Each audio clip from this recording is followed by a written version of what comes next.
Hello, everyone, and welcome back to the Father-Son Packers podcast, your source for Packers news, notes, and analysis. My name is Tommy, and I'm one of your hosts, and I'm joined, as always, by my co-host, my dad, Matt. Dad, how you doing? I'm doing all right. Yeah, things are going all right. Finished the that big study I was doing and got some encouraging and less than encouraging picture of the Packers, but we talked about that last time. And now exactly we're thinking about they're going to be on the fields. Okay, here I'm going to go a little. This is not exactly a rant, but is it just me, or does it always seem like the Packers are one of the last teams to actually get on the field? Other teams are out there practicing, and we are just waiting for the team to trickle out information. It's the Squidward staring out the window meme. Yes. If you know the one I'm talking, where he's like watching Patrick and SpongeBob play. SpongeBob and Patrick watching. Are hands in the air, running in the outside. Although training camp does always give me that anxiety of like, okay, let's hope for no bad reports today. Let's hope for nothing scary. Right, but at least it could be worse. It could be the Panthers. Yeah, that sucks. Rest up, Nick Scorton. That's a tough way to start training camp. But anyway, we are here today. Well, like you mentioned briefly, we have been doing a lot of deep dives into the division and the contenders around the NFL using some research that you did. So if you want to go check those out, those are back in your feed over the last 3 episodes. But we have finally, I would say, kind of made it through the doldrums of summer, and we are almost at Packers training camp, which starts in 2 days from when we're recording this. We're recording this the night of Monday, July 27th. You'll probably be hearing it on the 28th. And first practice is the 29th. So we are almost there. So today we're going to be talking about, kind of things that we're keeping our eye on in training camp, either question marks we have, players to watch, position battles to watch, et cetera, et cetera, et cetera. I think we each have 5 things, although you're always liable to come up with at least 2 or 3 more than we're supposed to have. But anyway, so we're going to be talking about that. We're going to be discussing essentially what we're looking forward to for, training camp as well. Like I said, stuff we're keeping our eyes on. Before we get to any of that, though, just wanted to pitch a couple of things. If you like what you hear, subscribe with us, Apple, Spotify, Amazon, YouTube. Leave a like, leave a comment, leave a review, tell a friend, tell a stranger. We really appreciate it. Also, follow us on Blue Sky at Father-Son Packer for the latest on Packers-related content from other Packers content creators that we enjoy, Packers-related news. And that kind of, takes us into this next part. We actually do have some news to talk about. Unfortunately, not the best news because it is injury report related news. So the Packers PUP list, the physically unable to perform list, has been, the players who are being placed on it have been announced. And so just to go over those really quick, those are Aaron Banks, Javon Hargrave, Kamal Hadden, Luke Musgrave, Tucker Kraft, and then Micah Parsons has not officially yet been added to it, but it has been reported by Matt Schneidman, amongst others, that he will be added to it prior to Wednesday's practice. Just kind of like accounting kind of timeline thing that they have to do it at a certain time. But anyway, that has been reported that he will be added to that list. And then also the non-football injury list, one player was listed on that, and that is Chris Brooks. So I guess, Dad, any thoughts on the initial list of players on the PUP list, NFI list? I think we kind of expected Micah and Kraft to be on there, and Hadden as well. Maybe a bit more surprising to see Banks, Hargrave, Musgrave, and Brooks. And also, some good news not to see Tom or Wyatt on there as well, although, there's always the chance that one of them is added in the next coming days. But any thoughts on this list, players on, players off? Yeah, so there hasn't been any report of Tom or Wyatt being added, before practice. Once practice starts, then you can't put them on PUP anymore without season-long ramifications. Without them being out for the whole year, yeah. So I think maybe I saw somebody say Parsons maybe hasn't had his team physical yet, but so he gets that done and then they officially put him on PUP. After, I don't know. I don't actually know why it's got this delay. It didn't happen today. Yeah, but it doesn't really. Brooks, I feel like I want Elrond. Our list of running backs is growing thin. Yes, exactly. It's like it's not exactly a long list of running backs right now on the team, especially because we still don't know what's going on with if there's going to be any conclusion to the Josh Jacobs domestic violence incident. We have not heard anything from that, either from a police investigative standpoint, a team investigative standpoint, or a league investigative standpoint. So that's kind of still out there in the ether. We don't know. Obviously, Marshawn Lloyd is, he's not on PUP. Not on PUP, so that's good. But more we're hoping for him this year. But like the Packers running back coach said, we've had hope before. And so beyond that, it's looking thin, especially if Chris Brooks is not out there. So, I guess we'll see. I definitely think the Banks one is a little bit, that's tough because he had a really down year last year in his first year with Green Bay. And a lot of the people who were optimistic about him possibly having a bounce back year, a lot of that was tied to the idea, he was hurt in camp and then he started the year hurt. And so he wasn't playing as well. But, when he got healthy, he started playing better. And if he's healthy this year, he'll have a bounce back year. So the fact that he's already kind of dealing with something is obviously less than ideal. And then Hargrave dealing with something is also less than ideal just because you're so thin at in that defensive tackle room right now. Obviously we're hoping McClellan as a rookie is able to participate. Brinson is a second-year player. Maybe Stackhouse takes a leap in that second year. Maybe Brooks looks better in this kind of defensive scheme, like more so than in Hafley's. But Hargrave was going to be, and potentially still is. Obviously, with all these players on this list, we don't know the extent or even what these injuries are, for the ones that have just been added besides the players who were dealing with injuries last year. So these could be really minor things. These could be, just a week or two of camp. But so we don't really know. But obviously, I think the Banks and the Hargrave ones are the ones that I'm looking at most closely right now in terms of like kind of mysteries. Obviously, wasn't necessarily expected, even though they were dealing with injuries in minicamp. So those are the ones that I'm keeping my eye on most closely. Yeah, I feel like Hargrave was one of the biggest additions we made. And I think we could, with him and Wyatt, we could have a really good interior pass rush if he's available. We hasn't been able to practice for the Packers at all yet that we've seen. Banks, we don't know what the story is, what he got. He didn't finish the year hurt. And I was looking at his last year. Yeah, it is true that he finished the year better. It's actually his first two games, which he played early in the year, and then missed some games as well, like the first 6 weeks. Those are the games that are dragging his grade down. It's just those first two games were bad. And then the whole rest of the year, he played okay. Musgrave, we know he left minicamp at one point, I think it was. And then didn't practice anymore that we heard. I forget if it was minicamp or OTAs, but he got hurt during one of the practices, walked over and was talking to a trainer, and then didn't practice anymore in the spring. And now he's still not ready yet. I mean, I don't like the fact that the guys are missing the spring and then are still not ready yet. That makes me a little bit nervous. That's a little worrisome. Yeah. When we don't know what the injuries are, which of course we'll never know what the injuries are. And Who knows what Brooks did? Oh, not on the practice, the Packers facility or so outside of football activities. Who knows what that is? Yeah, unclear what that could be. And I was just reminding myself. So it's probably going to be some mix of Pierre Strong and Damian Martinez, right? Yes, as the next running Damian backs. Martinez will. I've heard different people favor one versus the other. Who they like more of those two guys. Yeah, Martinez had his fans coming out of the draft, and then Strong just has more NFL experience. So, yeah, and then of course maybe Lloyd is going to look amazing. I hope so. I think that actually the answer is Lloyd is going to look amazing. The question is, speak it into existence. Yeah, will he stay on the field long enough for it to translate into games? Hopefully they figured it out this time. I think the unfortunate, he always looks great on the field. Well, I was going to say the unfortunate result would be like he is fully healthy and then just like is just a guy he's just not actually that good, and we've built him up in our mind to be this incredible running back who's going to provide a bunch of juice if he could just stay on the field. But he's going to be able to stay on the field. That's true. But these for training camps, he's like it's just practice. Guy here. But it's just practice. All of those are just practice reps. They don't really mean anything. None of that matters. I have gone back in the last few weeks to watching Lloyd at USC. Tapes. Man, this guy looks like he's fast. This looks amazing. He's very, very fast. Well, it's also been his cuts. Oof. Yes, but also it's been so long that we have forgotten that in college he fumbled a lot. He fumbled a ton in college. We have not seen him carry the ball enough to know if he's still got see those if the fumbles problems. Have been a problem. Yeah. So, but anyway, I think this does kind of lead us into our next bit, which is our training camp preview.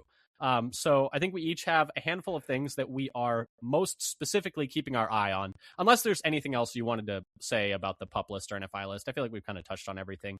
Nice to not, at least so far see Tom and Wyatt on there.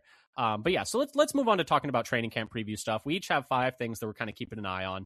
Do you want to lead us off? What's the first thing that you're looking for? I think maybe you should start Okay. with your first one before because I feel like I can bounce my first one Sure. off of your first one. Okay, so my first thing that I'm kind of, the first one that popped in my mind, maybe not the most important, but the first thing I had was how real was the Jagger Burton fighting for starting reps in minicamp? So if you don't remember, or if you haven't been with us for the entirety of the offseason, back in minicamp and OTAs, with, to be fair, both Aaron Banks and Zach Tom out, so 2 of the 5 maybe projected starters not playing, Jagger Burton was getting a good number of reps with the ones at the guard spots. And so, Matt LaFleur even said that he foresaw Burton, fighting for reps like in his rookie year. And so my question is, we've seen over the years the variety of times where, things that happen in minicamp aren't always indicative of what's going to happen in training camp and during the season. Sometimes it's just about, let's see how he looks. And then sometimes maybe the coaching staff is like, okay, nope, we're not doing that anymore. But so how he looks, we saw how he looked, and it did not look good. Ben Braden, anybody? Yeah, exactly. Ben Braden is like the classic example of like child for where he was getting reps with the ones, and then all of a sudden didn't even make the team. Like did not even make it to the 53. So that kind of goes to show that sometimes what happens in minicamp is not real. But my question is Burton going to, is he the next guy up, or maybe because that's the question with Tom and Banks out, Kennard and Burton came in. And so I think if I had to guess, Kennard right now is probably, in the lead for that 6th spot because he has experience with the team and he's played in this offense before. But I want to see if Burton is able to fight his way up to that 6th spot and maybe even fight his way into a starting spot, especially with Banks out initially. I would not be surprised to see him with the ones initially. And, I hope we do, because that kind of indicates to me at least that minicamp hype was real. Now, there were times in minicamp that he did struggle, but it's kind of expected for a rookie 5th rounder. But I'm kind of looking to see if that minicamp hype was real. How does he look better in training camp than he did in minicamp? Does it feel like he's stacking positive, momentum, stacking good days? That's the first thing that I'm keeping my eye on, because really I'm, as we've talked about all offseason, the number one thing I'm most worried about on this team is offensive line and offensive line depth. And if Burton is a NFL level player right away, that does a lot to kind of fix some of those like problems there. Yeah, I think I have, depending on your level of optimism or pessimism, there is a enormous range for where the Packers offensive line could end up this coming year. It all depends on, will players improve? Are the new players, how good is Burton? Exactly. Does Belton take a 2nd-year jump? Does Jordan Morgan look better at left tackle? Does Aaron Banks look better this year than last year? Does Ryan, with a full offseason at center, does he play better at center? And then does a guy like Burton, who's like a rookie coming in, day 3 pick, does he kind of outplay his draft position? I think all of those things are things that are good questions to have. And I guess I could have put any single one of those here. I could have put, how does Jordan Morgan look at left tackle? I could have put a bunch of other of those. But Burton was the first one where I was like, we saw some of this at minicamp. Was it real? But so that's the first thing I have there. What do you have? Because I think you have some offensive line ones too. I'm also starting with offensive line, and I was tempted to put in more than one offensive line discussion, which I think would have been fair, because I'm sure people are getting tired of it, but because I feel like every single episode we talk about, I was like, I don't know about the offensive line, but it is what it is. But anyway, who do you have? Off of last year's performance for the whole year, they're coming around like 28. Yeah, in the league ish. Yeah. If they play like this, but then that could be depending on if you believe the late season bump or looking for improvement. And as I run the numbers, they could finish 10th, as high as 10th, which would be amazing. Elite. I mean that'd be it would make the rest of the team. I think it'd make the team elite overall. That'd be like a 95th percentile outcome for me. Like I would be like extraordinarily happy if that happened. But I'm not. Yeah, it might take a 95th percentile outcome if you look, but add all of the various contingencies together. But so what I'm looking for this time is, does Belton look like he's improved? Are they going to be and with that is how much are they going to be focusing his work at guard? Thinking, okay, this is a spot. Let's get him trained at it this year, as opposed to last year where we didn't. And will never understand what went on with that. I don't. Let's understand. cross train everybody except for Belton, and then make him the starter. And then by a week, like 4, he's the starting guard or whatever it was. It was like the one guy who did year. And probably everybody else on the team person played some guard in training camp, except for Belton. Except for Belton, by the end of the year. Then became the starting right guard. It's like, well, that didn't really go exactly how we planned, I guess. Right, because he ended up by composite grade 71st out of 86 qualifying guards. And so I calculated the improvement, in some cases decline in grade for 68 players with significant snaps in their first year over the last 5 years to see how much you might expect a player to improve. So if Belton undergoes a median improvement based on those players, it would get him up to guard number 63. If he has a 75th percentile improvement, that would get him to guard 45. And if he's top 3, that would get him to guard 5. Yeah. So I think it depends on how much Kool-Aid you want to drink. And I think some people might be surprised to see Belton's ranking so low. He was not very good at guard last year. It was not good. He had flashes. He had moments where he was driving people off the ball. I think he showed enough where you can, because especially like we mentioned, zero work in the offseason at guard.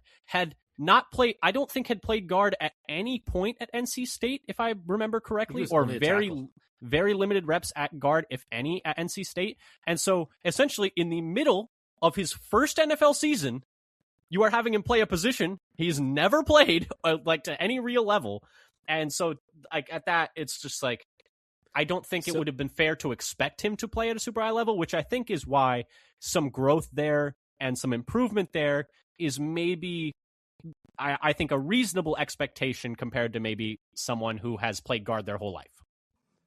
Yeah, that was going to be the word I was going to use. Actually, it's reasonable to expect some improvement since he's actually going to be preparing and training for it this year. The question is, how much can we reasonably expect, and then how much can we unreasonably expect? Yeah, and hope for. Yeah. And I do think, to touch on your first thing, probably the biggest O-line improvement would come from Burton being better than any of their interior offensive line starters. Because if he's better, then it's an improvement. Exactly, and he could go into any of Banks, Belton, or Ryan's spots depending on who looks the best.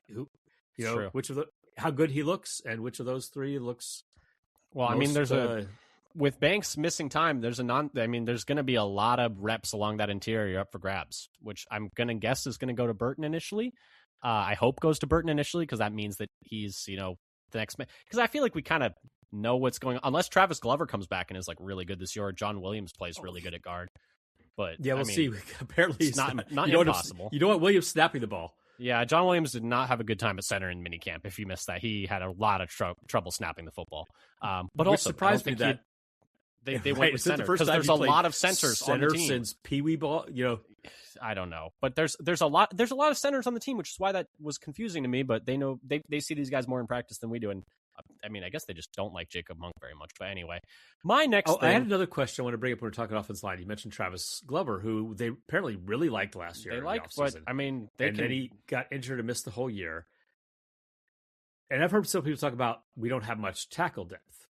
People say, well, Glover, not really talk about Glover. So with the current configuration of the team, is he your number 4 tackle? I don't think so. I think generally it seemed like the consensus with him coming out of college was he is a guard. I know he played tackle in college, but he was a guard convert. And the other thing is, who else is the tackle? The Kennard. Behind Kennard. Who's the number 4 Kennard? tackle? Who's the number 4 tackle?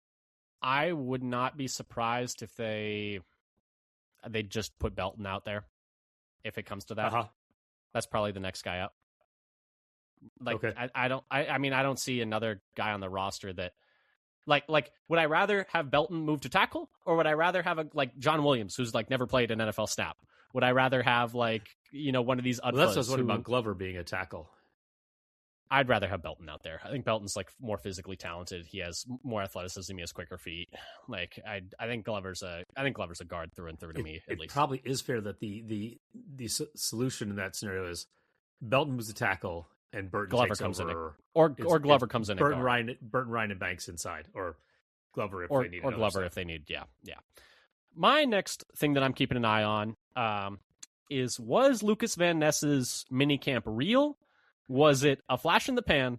Or was it C, just a product of the offensive line struggling? So if you missed this is minicamp, the best defensive line I've ever seen. Yeah, I remember that was the Joe Barry quote about the defensive line that Royce Newman and Jake Hansen couldn't block. And it turns out there were not a lot of defensive lines. There were not a lot of defensive lines that Royce Newman and Jake Hansen could block together. But anyway, Lucas Van Ness in minicamp had a very, very dominant set of practices, specifically one individual practice where he was unblockable. A lot of that was Jordan Morgan struggling with him and a few other players struggling with him.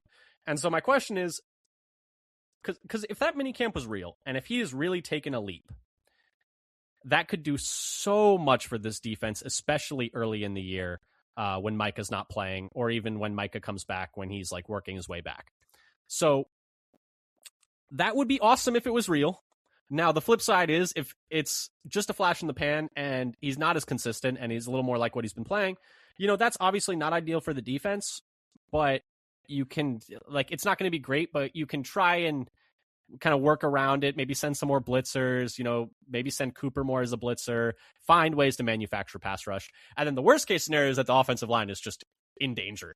And the tackle play is that's right. The worst case scenario where he's not that good and the offensive line is really bad. The double whammy. The double whammy, which would be the worst case scenario. So that's what I'm watching is I'd love to see some consistent success from Lucas Van Ness against a number of the offensive linemen, while those offensive linemen hold their own against the other players on the roster, because that would at least indicate that they are able to hold their own against several people, and Van Ness is an exception. Just better than all the rest of those guys. Yes, that's the hope. I think that's the ideal scenario, because, Van Ness, he did play pretty well last year, despite dealing with injury, after that I think it was the Browns game he got hurt in. The Browns or the Bengals game, Flacco, I forget. Right? He hurt his foot. Well, that's why I'm confusing it, because it was one of the Flacco games, and I can't remember which one. This is true. Which Flacco game was it? Which Flacco game it was. I'm pretty sure it was the Browns, but it could have been the Bengals. We almost lost that dude twice. Yeah, we almost lost. Yeah, if Flacco could beat us twice with two different teams in one season, I think we might have had to back it up. Been the chef's kiss on the season. We would have deserved it. But anyway, so that's the next thing I'm keeping my eye on is Lucas Van Ness, which I think he's one of the bigger, important pieces on the entire team this year, because he could really flip what the pass rush looks like for the first half of the season if he has truly made a leap. Yeah, so I'm looking at his got a grade of ranking over the last 3 years as an edge rusher, and so as not a huge sample size last year, but it's enough I think to be qualifying stuff. In 2023, he was 81st. 2024, he was 78th. And last year, he was 19th. I mean, he did play. He didn't play a lot, but he played quite well last year. He was elite against the runs. Yeah. 5th best. His pass rush still only got up to 48th best. But that's a huge improvement from where it was. It was 89th 2 years in a row before that. 89, and then 48. Well, because I remember we did a whole episode the year before and the last offseason of has there ever been a first round pick to have these analytic numbers for their pass rush for the first 2 years that became a good pass rusher? And the answer was essentially no. It had never happened before. But hey, I'll take an outlier if he wants to, have an outlier, season or two. I'll take it. Yeah. So I think it is true that he was having a breakout season last year until he broke down.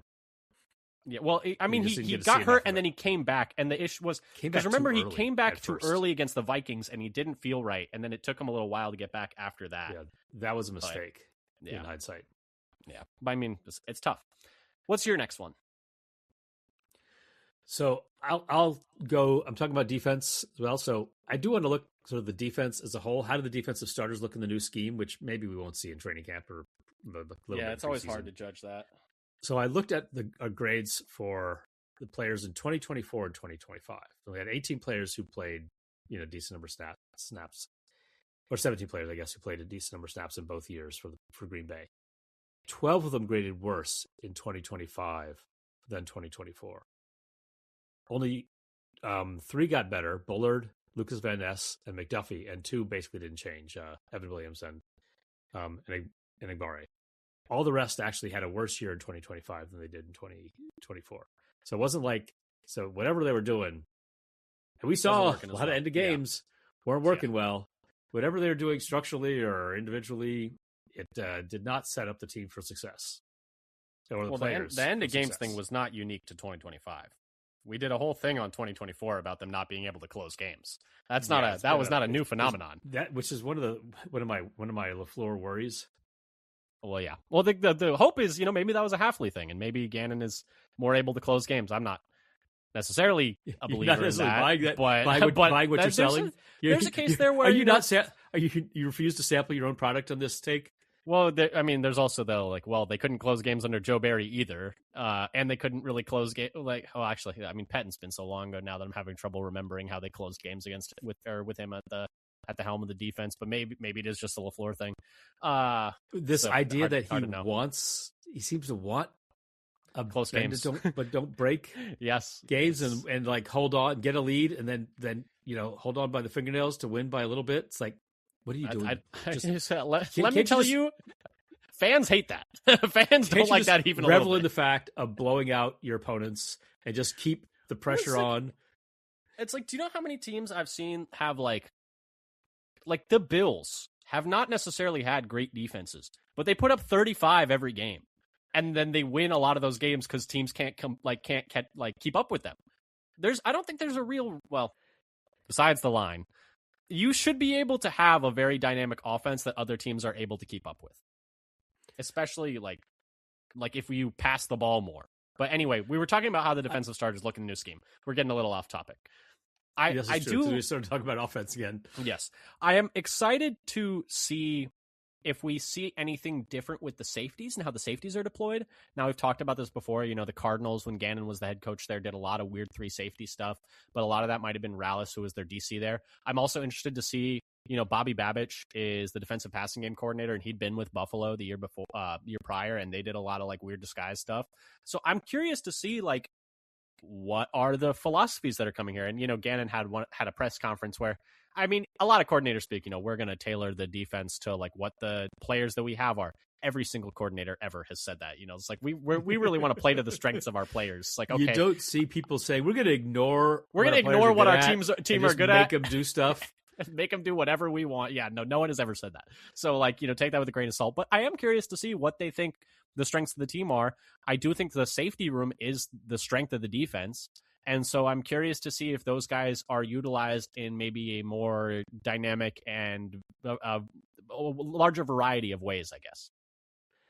Yeah, maybe I'm curious. We'll see more Oladapo in some kind of role. I don't think we're going to. A lot of people have thought about have posited that, and every time he's played, he's looked pretty good. The counter argument is all the safeties have looked good under Hafley. And I wonder how much of that is Hafley just being very good at coaching safeties. Because every single safety, Zane Anderson, Oladapo, has come in and played at an above average level. Even guys like Zane Anderson, who we thought was just a career special teamer.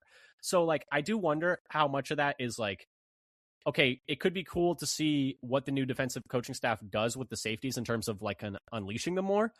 But is our take that they can do so much more? Is that a product of maybe Hafley was just really good at coaching the safeties up? That's kind of one other thing I'm maybe a little worried about. Yeah, I think the part of the speculation is who's going to have an increased role? Because apparently it's not Hopper of the guys who came in at the time. So maybe it's going to be Oladapo as a bigger safety will get a role in a specific role geared towards him because he's a bigger safety.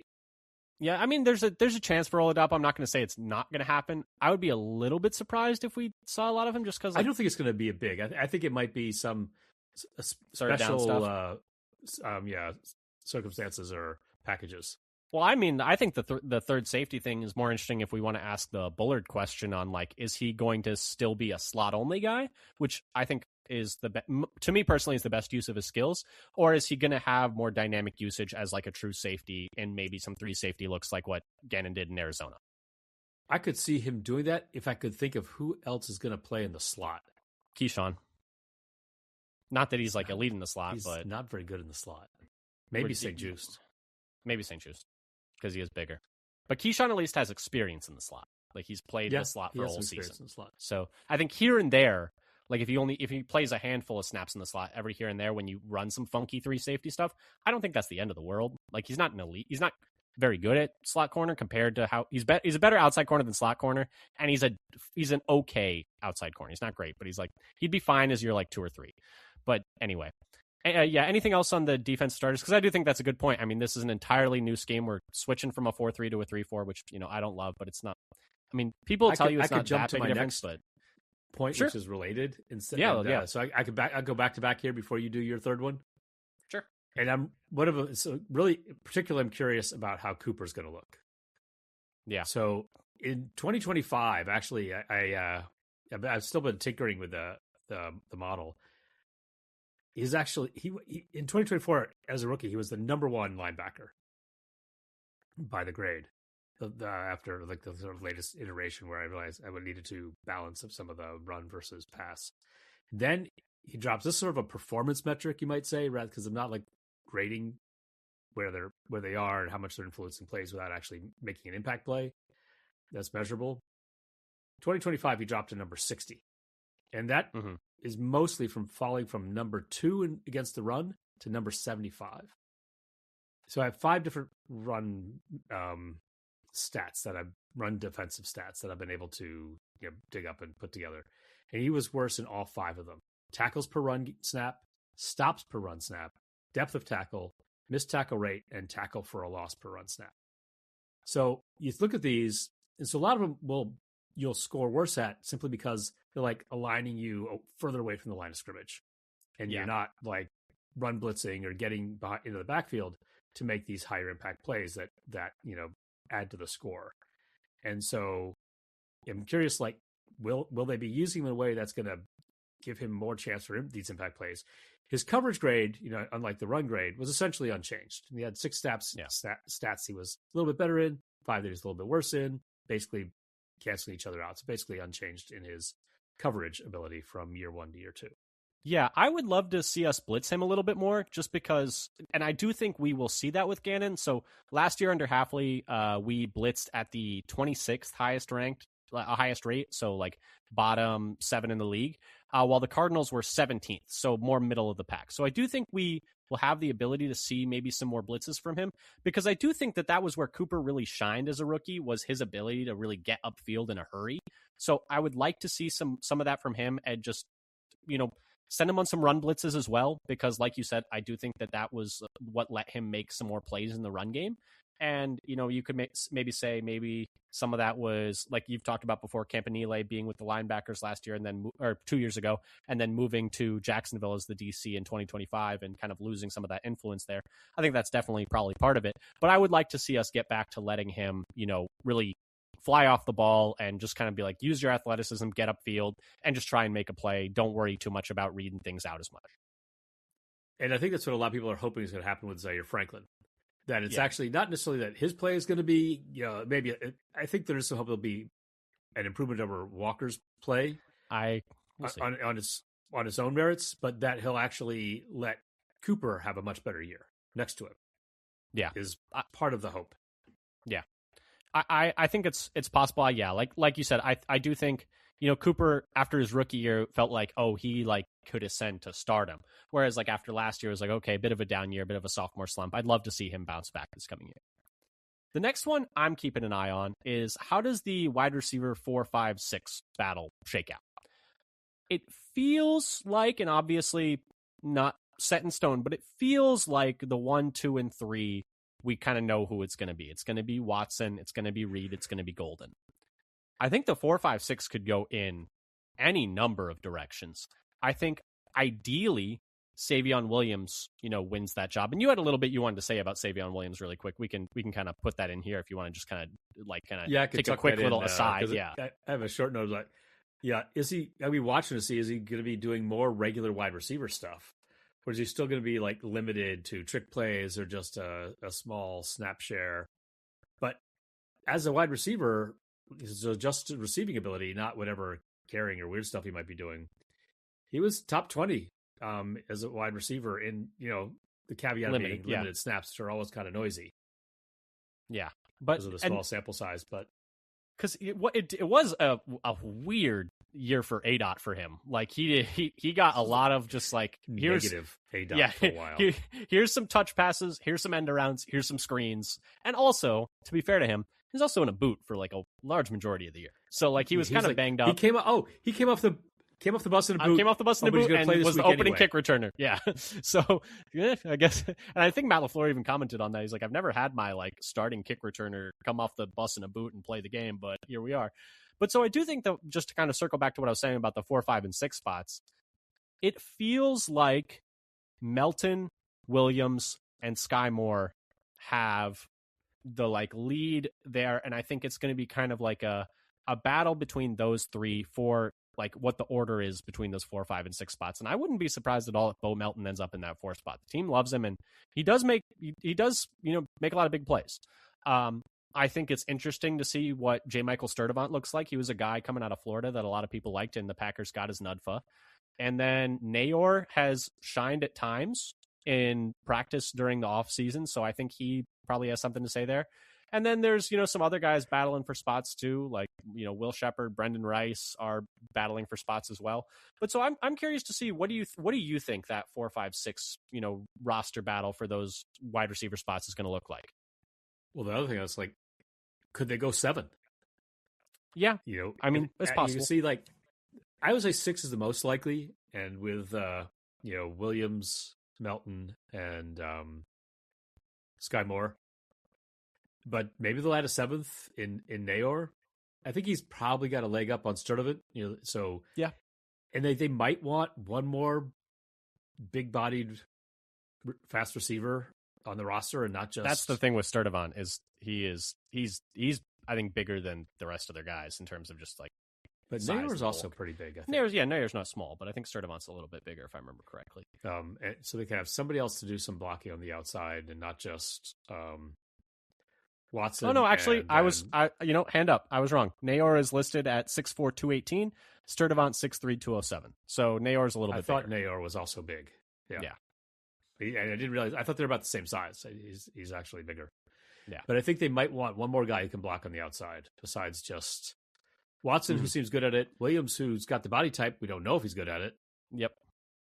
And probably, I mean, and then you got Bo Melton's got the special teams tenacity, but like I can't say for certain that he'd be necessarily good at blocking because he's not the biggest guy either. And then, because we're going to be starting 2 smaller receivers, so it's going to be interesting. But I mean, I think ideally, Savion Williams wins that number 4 spot, and then 5 and 6 are a mix of Melton and Moore, and then maybe Nayor works his way in there. I think realistically, I'm going to guess Melton ends up being the 4. I think that's actually the most likely thing as well. I think we'll probably going to see Melton as the 4, and Moore's going to be primarily a returner, and will fill in when they, if somebody gets dinged up. Yeah. And then the question is, will they be good enough there for number 6 and hope to squeeze both Nayor and Sturdivant onto the practice squad? Mm-hmm. Or some secret third guy that we don't even know yet. Also possible. Brendan Rice. You never know. What's your next one? Although actually you're a few ahead of me, so maybe I should hop and do another one. Why don't you go again? Because I've So my next one, my 4th one, is: do we see any dramatic second year jumps from any players? You could see this being I think we all hope Matthew Golden. But I'm also thinking about, like you said, Savion Williams. I'm thinking about Belton. I'm thinking about Barron Sorrell. I'm thinking about Colin Oliver, Warren Brinson, Nazir Stackhouse, John Williams. All these guys that I think have a chance to play sizable roles on this team, especially with the injuries early on. And so I guess my question just is, do any of these guys look like different players than they did last year? If I had to, put a bet on any player, I wouldn't be surprised if it's Sorrell. I actually am kind of cautiously excited about seeing what Barron Sorrell looks like this season. I feel like he looked pretty good in limited reps last year and had some decent flashes. And I think there's going to be opportunity for him, especially to start the year. I wouldn't be surprised if he's the guy starting opposite Lucas Van Ness in week 1. And so I think if I had to pick one, it'd be him. But I think there's a lot of guys there where And I do also, I want to say, I almost have Golden in a different group because, he is a first round pick. He is a guy who is projected to be a starter this year. I think he showed signs last year. I'm also very excited to see Golden this year. But I think to go back to Sorrell, I'm excited to see him, what he looks like in year 2. Yeah, I do agree. Golden is so far above everybody in terms of year 2 expectations that you put all the rest of the guys in a bucket. Yeah. And I'm going to put my bet on Belton having that'd be huge for the team. That'd be huge if he could be a tone-setting guard. Actually practice at guard this year. Mm-hmm. I do think that Sorrell is a good bet, and I think even though I'm a Brenton Cox stan, I think that the team might be more in favor of Sorrell starting across from more years LVN of contract control in the beginning of the year. Yeah, and I like what I saw out of him. There were games. There was the game against Washington early in the year where small sample size Sorrell got a couple wins there. There's a game against the Vikings at the end of the year where he had a nice game there. I feel like he has shown flashes of being an impact player, and I'm excited to see what he looks like in year 2. What's your final thing that you're keeping an eye on this training camp? So I'm gonna be watching the cornerback battle. I don't know what I was how that word was going to come out first when I first tried to say it. Well, I will say another player that was not on the PUP list was St. Just, who did not get a chance to practice, I think, at all in minicamp. Right. And he may have sat out all of it. That's true. I hadn't really thought about that, but he missed, I think, all of OTAs and minicamp. And so him not being on the PUP list is good news for him fighting for, maybe even a starting spot. Yeah. So I want to see how much run do he and Cisse get with the ones. Last year, St. Just actually graded much better than Keyshawn or Valentine. For the season, he was 19th or 20th, and if you want to go back and listen to what we had to say about St. Just, we talked a good amount about him in the free agents episode. But I liked what I saw in terms of he didn't play a super huge role with the Chargers, and it does feel like he probably mostly has to play in zone. He's probably not in man very often, but he's big. He can tackle. He's not like an impact tackler, but he gets the guy to the ground, and he's got good size, which, Valentine and Keyshawn have at times really struggled with in terms of their size. And I think that there's a non-zero chance that he can win that starting outside spot. Yeah, I think we've maybe found his niche working in a zone-heavy scheme. I mean, it worked for him for the Chargers. I almost said that. I almost said the LA Clippers. LAC.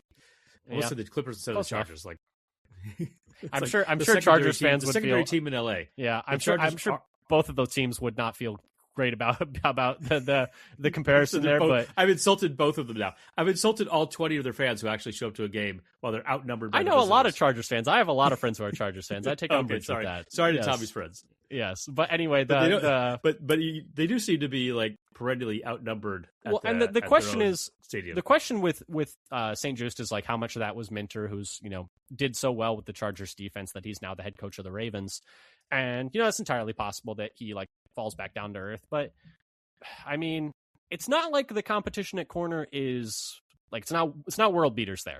That job is kind of it's up in the air. It's there for the taking. And I do think he'll have a say for that.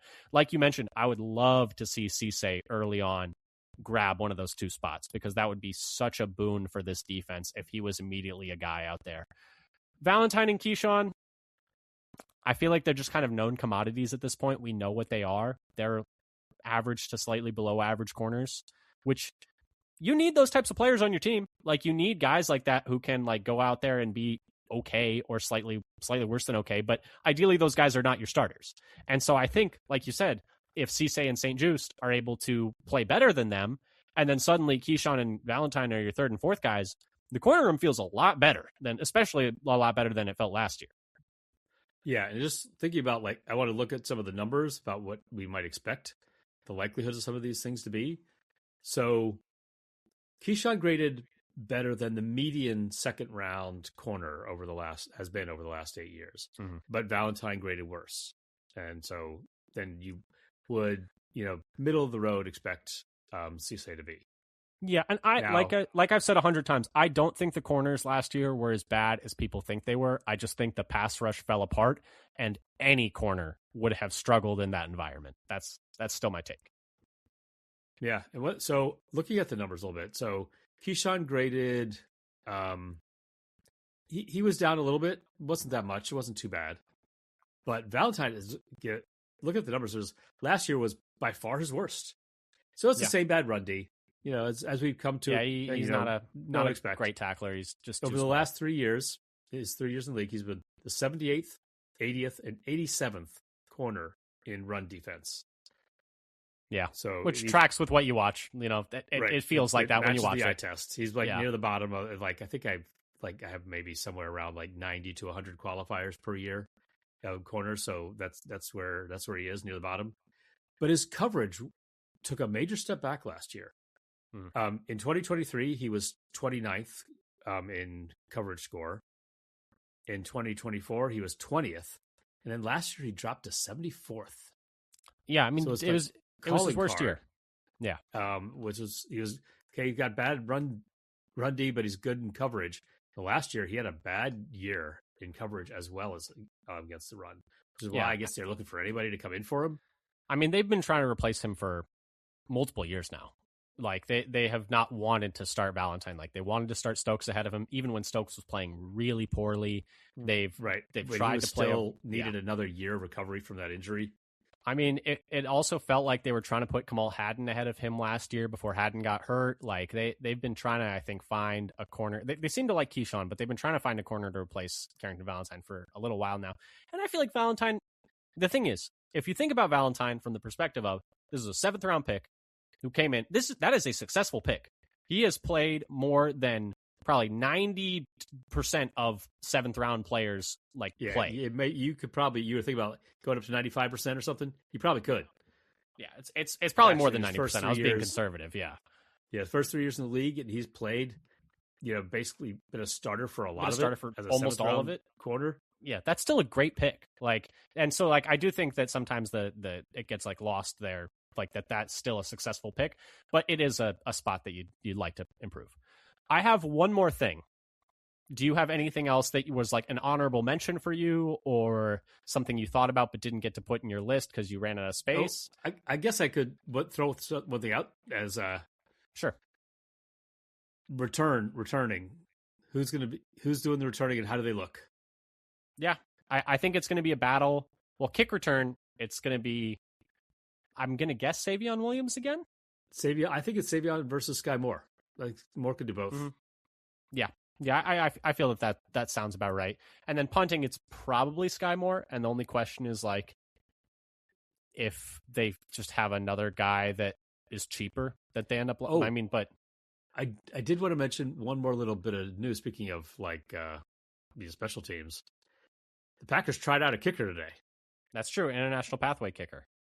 Right, who could qualify for the international pathway. Yeah, so that is something. Which kind of does take me to my last point. And maybe I should have said this earlier. Maybe even the number one thing I will be watching for during camp is, what does Trey Smack look like? Because, I mean, there's going to be a lot of eyes and a lot of pressure on him. I mean, pressure in some ways because it does kind of feel like the job's almost been given to him. Because, I mean, yes, they're trying on an international pathway kicker. Yes, Haversick is still around. But it does kind of feel like with McManus gone, this is just Smack's job. But if he looks shaky in camp, if he looks shaky, day to day in camp, I know he wasn't great in minicamp. There's the talk about, was he working on trying to strike the ball differently? The ball's a little bit different in the NFL. I'm just saying, if he looks a little iffy in camp, I'm going to start to get a little bit nervous, maybe a lot of bit nervous. Where is the bar? How bad does he have to be? Would it have to be to just have it be Haversick? Yeah. I mean, it'd have to be, well, clearly, I think it would have to be worse than Anders Carlson. Than Anders Carlson. Because Anders Carlson was not good in camp, and he kept the job for a whole year. He kept the job for a whole season. And so I do think, because we saw with Braden Narvison, he lost that job very quickly. But it does seem like there's a little bit more patience for draft picks. for a drafted kicker. So Carlson they had patience for. Narveson there was no patience for. And so I think that I think they might. I mean, how bad would it have to be for them to? There's two things. How bad would it have to be in camp for them to make a change before the season starts? And how bad would it have to be during the season for them to make a change in season? I think those are two different questions. And I don't really know the answer to them. And I'd rather not think about them right now because I'm choosing one. I'm choosing to live. The one, go ahead. The only answer I have is like the bar in training camp is even worse. Is very low. It is like it would have to be incredibly bad to get cut during training camp. Yeah, or for them to bring in like real competition in training camp. Like they obviously want Smack to win the job. But anyway, he is someone I will be keeping an eye on because there's a lot of pressure there. Right. You sideline reporters. Yeah, I want counts. I want counts of all of the makes and misses. Yeah, and from which distances because minicamp was a bit of a struggle. Hopefully, training camp is better. Any final thoughts? Some other things I thought. I mean, there's some other stuff, smaller stuff like what does the quarterback 3 battle look like? Yeah, that's like an interesting job because Taylor's going to be the backup, and then it's like drones versus McCord. Do I have that right? Yeah. McCord did not have a very good minicamp, if I remember correctly. So that's going to be one to kind of keep an eye on. Defensive tackle room was also something I thought about putting in here. And that was kind of in the second year players looking like a leap, where it's talking about like where Brinson, where does Stackhouse look? How does McClellan get reps right away, especially with Hargrave out? That's going to be interesting to see who the starters are. I'm going to imagine it's going to be Wyatt and Brooks initially, but I guess we'll see. And then just kind of, down the line. I mean, I feel like we've actually almost touched on every single position now, rather. So maybe we have hit everything in training camp with those last few asides there. But yeah, we didn't talk about long snapper or punter yet. Well, I imagine that those are going to be set in stone, but I guess you never know. But yeah, so that kind of does it for our training camp preview. Thank you so much for listening. By the time you hear us next, we will have actually like real on the field. I mean, not pseudo real on the field football stuff to talk about. I don't think they're going to necessarily have pads on yet by the time we're. Is it a full week before pads? That's a good question. I can't remember exactly, but so we might not be real deal football, but we'll have stuff on the field to talk about by the next time that we speak. So that's exciting. If you like what you heard, subscribe. Whether it's Apple, Spotify, YouTube, Amazon. Tell a friend, tell a stranger, leave a comment, leave a like. Also, follow us on Blue Sky at Father Son Packer for the latest on Packers news, content from other Packers content creators, et cetera, et cetera. Once again, that's at Father Son Packer on Blue Sky. But anyway, thank you again for listening. And until next time, go Pack Go. Go Pack Go.